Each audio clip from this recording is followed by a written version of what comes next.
No. Adelante. Gracias, presidente. Presidente, preguntarle sobre esta reforma electoral. Es una reforma que evidentemente sí busca adelgazar al Instituto Nacional Electoral, pero también trastoca pues derechos de los ciudadanos. Le quiero poner solamente dos ejemplos. El artículo 11 de la Ley General de Instituciones y Procedimientos Electorales establece que se reservan 25 lugares para lo que se había dado en llamar acciones afirmativas, que son derechos que se le dan a los grupos minoritarios, los indígenas, los afromexicanos, las personas con discapacidad,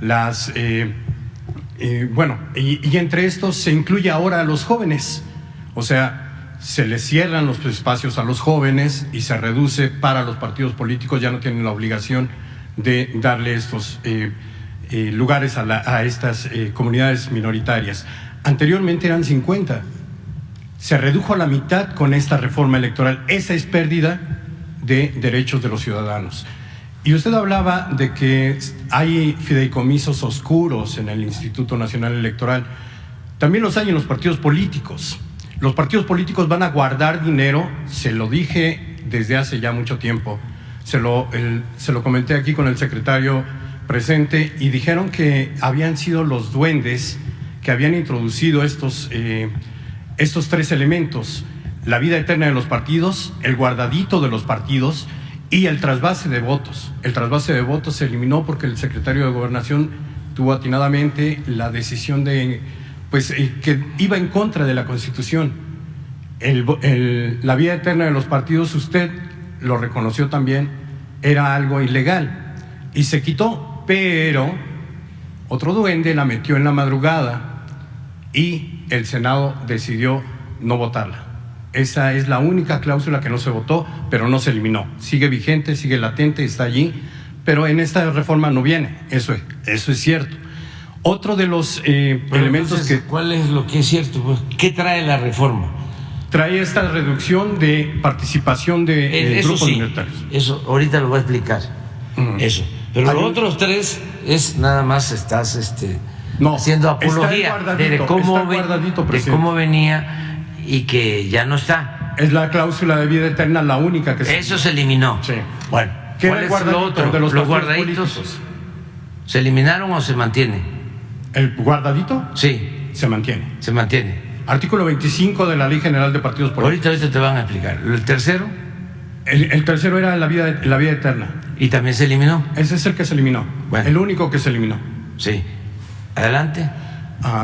Hay, además, se prohíbe ahora, ya no se va a castigar, a sancionar, que los funcionarios públicos, los candidatos o quienes aspiren a un puesto de elección popular, hagan campañas anticipadas. El secretario es víctima de estos asuntos porque se le adelantaron adentro de Morena y a lo mejor nos puede platicar un poquito de eso. La pregunta en concreto es, ¿se trastocaron o no se trastocaron derechos de los ciudadanos? No, al contrario. ¿Me puede decir en qué se benefició, en qué se hace más sólida la participación ciudadana? No el instituto. El instituto me queda claro que fue para adelgazarlo. La participación y los derechos de los ciudadanos, ¿en qué se fortalece? Con la reforma, con la reforma electoral, aún con sus limitaciones, porque no se pudo llevar a cabo una reforma constitucional, porque la bloquearon los de la mafia del poder. Aún con esta reforma se da más garantías a los ciudadanos de que su voto va a ser respetado. Al no estar Jacobo, ya es una garantía para el ciudadano. Porque Jacobo, como Lorenzo, como todos ellos, no tienen vocación democrática. Son hombres al servicio del poder económico y del poder político, no de los ciudadanos. Entonces me preguntas si se va a beneficiar el ciudadano? Claro. Presidente, el instituto nació en 1990 como respuesta a un fraude que, bueno, todo el mundo, para los que no sí. son más jóvenes, como dice usted, sí. y que no recuerdan el fraude que le cometieron al ingeniero Cuauhtémoc Cárdenas sí. cuando se cayó el sistema. No voy a decir quién estaba al frente, pero todos lo sí. recuerdan. Esta caída del sistema que agravió a muchísimos mexicanos en 1988. Sí. En 1990 nace el IFE, el INE, el instituto, pero todavía bajo el poder del gobierno. 6 años después, 1996, es cuando se logra que los ciudadanos recuperen o separen del gobierno esta participación. O sea, nosotros nos hicieron fraude y ya no dependía, supuestamente, ¿sí? el instituto, en ese entonces el IFE, del gobierno. Pero a lo largo de la historia, presidente, y yo le quiero preguntar, a lo largo de la historia se han obtenido, sí, se han obtenido logros para la ciudadanía. No. Se han obtenido logros porque el pueblo ha despertado, ha tomado conciencia, y no te olvides, el motor del cambio es el pueblo. Es precisamente eso. Porque eso, esta no reforma... estos burócratas, ¿sí? Que han estado al servicio de la oligarquía, no de la democracia. A pesar de ese aparato, se ha avanzado. Cuando les digo a los del gobierno de Estados Unidos que hay más democracia en México que en Estados Unidos, es por eso, es por el pueblo, no es porque tengamos el INE que tenemos o el Tribunal Electoral que tenemos, no, es a pesar de eso. México tiene democracia, pero es por nuestro pueblo. Presidente, la pregunta es, ¿hay más intervención del gobierno en esta reforma? No hay nada, no hemos intervenido. ¿No es la Secretaría de Relaciones Exteriores quien va a avalar la lista nominal de los... Puede ser, pero no, ahora los voy a explicar. Y la no otra... No existe voluntad de parte del gobierno. Nosotros somos demócratas, porque nosotros padecimos de los fraudes electorales, fuimos víctimas de los fraudes electorales como millones de mexicanos, y sería una incongruencia de que llegando al gobierno actuáramos como lo hizo Fox, que se convirtió en un traidor a la democracia. Esto no es el fondo. Aquí lo que está de por medio es la lucha legítima de dos proyectos distintos, contrapuestos de nación. Es el proyecto de los conservadores, que defienden intereses creados, que eran los que mandaban, se sentían dueños de México, porque sacaban mucho provecho, vendían bienes nacionales, los remataban, robaban a sus anchas, formaban parte del bandidaje oficial. Y están ahora como opositores a lo que nosotros representamos. Entonces, esta reforma no significa afectar en nada a los ciudadanos, a la democracia, nada. Pero sin embargo, ¿sí? Lo han usado de bandera y con el apoyo de los medios de información, porque ese es el otro problema que tiene el país. La mayoría de los medios está al servicio de las mafias del poder. La mayoría de los medios o está vendido, o está alquilado, o son propiedad de los oligarcas. La mayoría, que es una vergüenza. Nunca se habían expuesto tanto, nunca habían mostrado tanto el cobre como ahora. Bueno, el antecedente ya lo hemos dicho, fue lo que le hicieron al presidente Madero, los medios de información, con honrosas excepciones, pero así están todos, los periódicos, la radio, las televisoras, todos. Afortunadamente, como existe este diálogo circular, esta rueda de prensa, y además porque la gente pues está muy atenta, muy informada, y la verdad se abre paso y llega hasta el último rincón del país. Por eso podemos resistir, porque es increíble. ¿Qué está saliendo ahora? El Instituto de Ciencias Jurídicas de la UNAM, la Asociación de Jueces, toda la intelectualidad orgánica,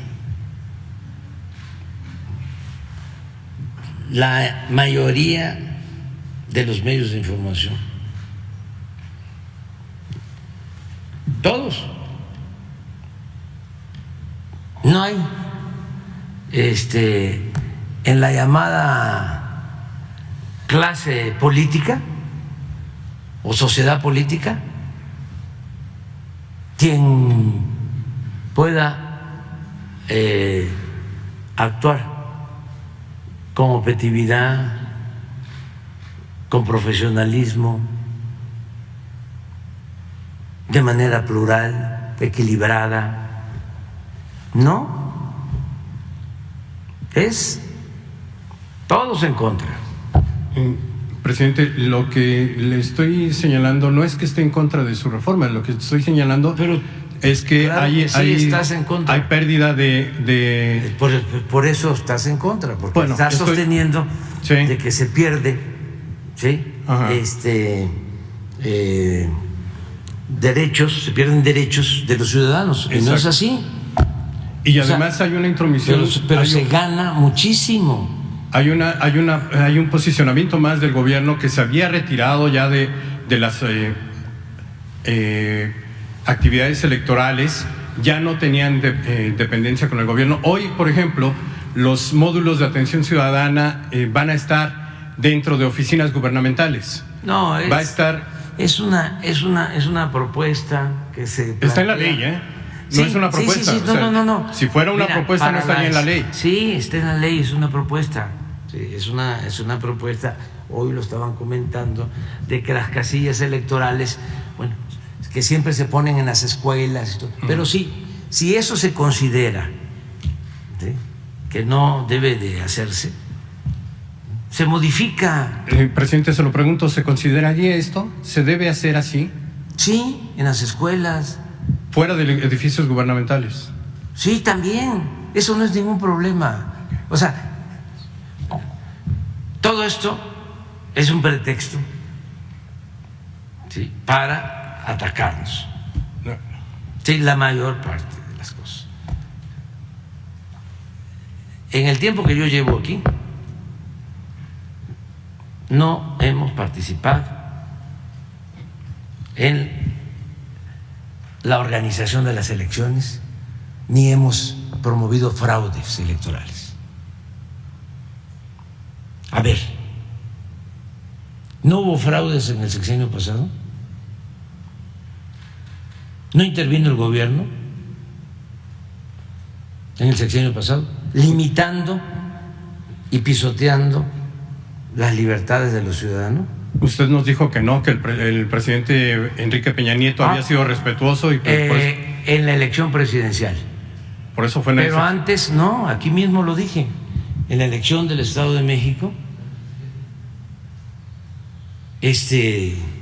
participó Narro y todos los secretarios como delegados del PRI.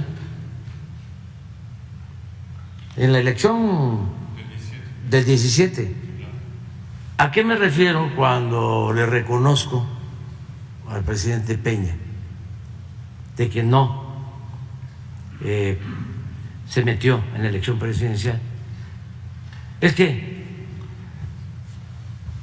Fox, ya lo vimos, hasta se ufana de haber participado en el fraude.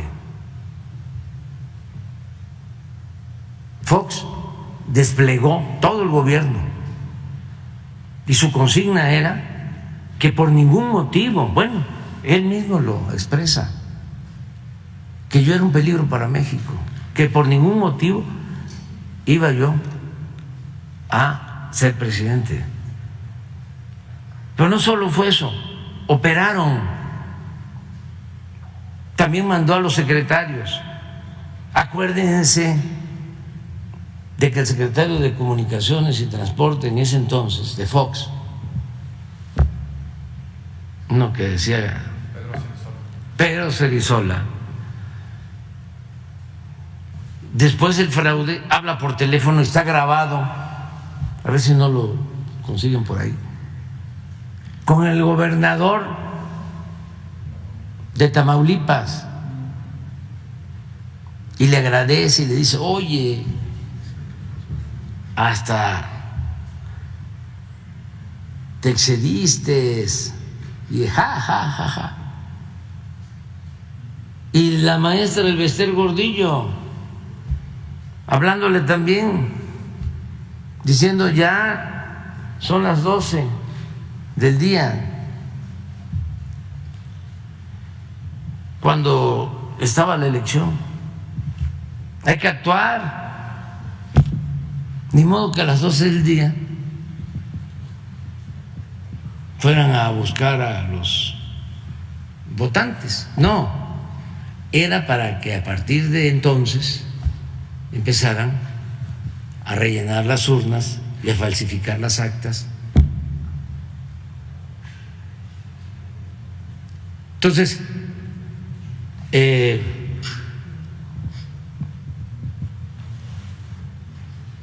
presidente Peña, aunque lo van a ver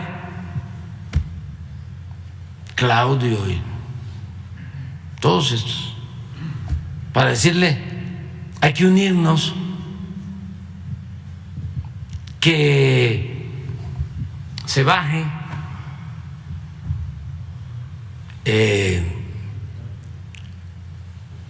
MIT para que quede de candidato único Anaya. Y dice: no.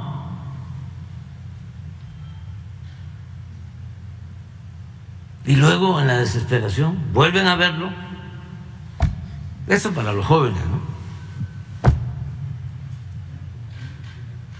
Y les dice, le vuelven a proponer que quede MIT y nosotros nos encargamos de bajar a Anaya. Y dice: no. No sé por qué razón. ¿Qué hubo ahí? De todas maneras íbamos a ganar, pero íbamos a ganar con menos margen, no con el 51%, 52%, 30 millones de votos, 31 millones de votos, porque se iban a unir. Lo que hicieron después, lo que hicieron después. Yo sostengo que el presidente Peña se sintió traicionado por este grupo, porque creo que les dio todo y luego se le voltearon y lo convirtieron al presidente Peña durante un tiempo en el payaso de las cachetadas.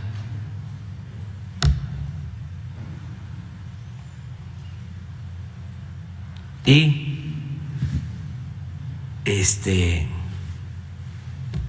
pues llegó a conocerlos bien. Una vez cuando ya era yo presidente electo y me entrevisté con el presidente Peña, que me contó algo acerca de esas traiciones, me quedé con la duda, ¿no? Si le preguntaba yo a quiénes se refería, quiénes eran los traidores, porque independientemente de que iba yo a ser presidente, que soy presidente, mi otra pasión, además de servir al pueblo y del béisbol, es la historia. Entonces, ya después que nos volvemos a reunir, sí le pregunté. Entonces,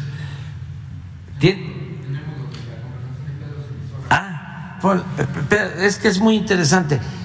A diferencia de ahora, ¿ustedes creen que no podríamos llegar a un acuerdo con los del Consejo del INE o con los del Tribunal Electoral o con los del Poder Judicial? Claro, pero no queremos transar, queremos transformar. Si no, esto no cambia. Pero miren cómo era la democracia. Eugenio, secretario, buenas tardes, ¿cómo estás, Pedro? Pues muy agradecido, creo que te sobregiraste. No, hombre. Espérate. Este es el día de la elección. No, al día siguiente de la elección. Pero miren eso, lo que le dice el secretario de Comunicaciones al gobernador de Tamaulipas, que por cierto está preso, todavía está detenido, porque es lo mismo, son unos ingratos, traidores, o sea, entre ellos mismos se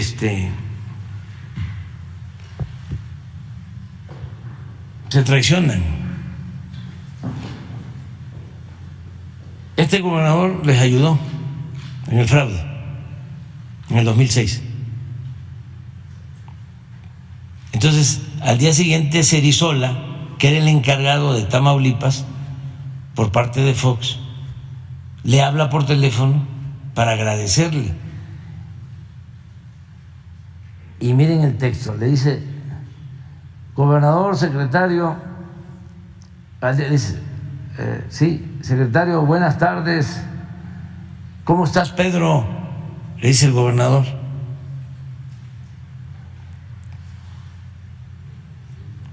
Y ya Cerizola le dice: pues muy agradecido, creo que te sobregiraste. No, hombre, ja, ja, ja, ja, ja. El gobernador, imagínate este pobre hombre ahora, allá en la cárcel.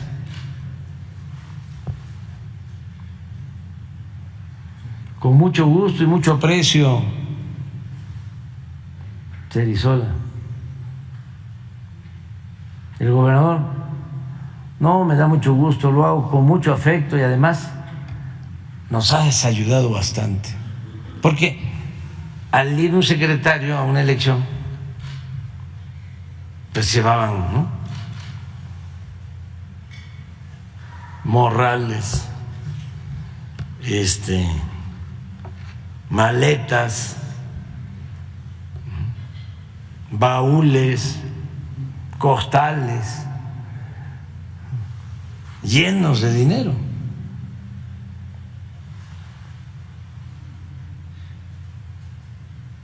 Ya, Manuel Espino era el del PAN entonces. Pero esa era la democracia que había. Entonces, a ver lo del Instituto de Jurídica, si protestaron. ¿No tienes el de la maestra? Búscame. Presidente, entonces, esta aceptación que ha hecho usted de que podría revisarse la parte de la instalación de las casillas, la parte de las instalaciones de los módulos, ¿significaría una revisión de la reforma? ¿Estaría usted consciente? Sí, pero todo aquello que se piense que va a limitar los derechos ciudadanos se quita. Okay. No hay ningún problema.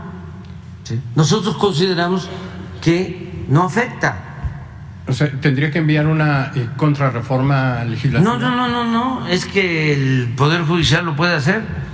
Dice, este artículo lo invalido, pero no significa, ¿sí?, invalidar la ley en su conjunto. Es más, así lo tienen que hacer. Tienen que ver artículo por artículo. Pero el asunto no es ese, pues. ¿Sí? Ese es el pretexto. Es como lo que hacen los ministros de la Corte para proteger a jueces y a magistrados, que liberan a presuntos delincuentes, ya sea de la delincuencia organizada o de cuello blanco. ¿Qué es lo más usual? Desde hace tiempo está mal integrada la investigación. No hizo bien su trabajo el Ministerio Público.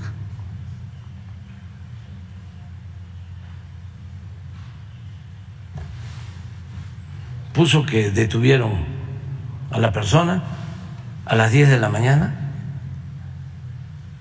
y no fue así, fue a las 12.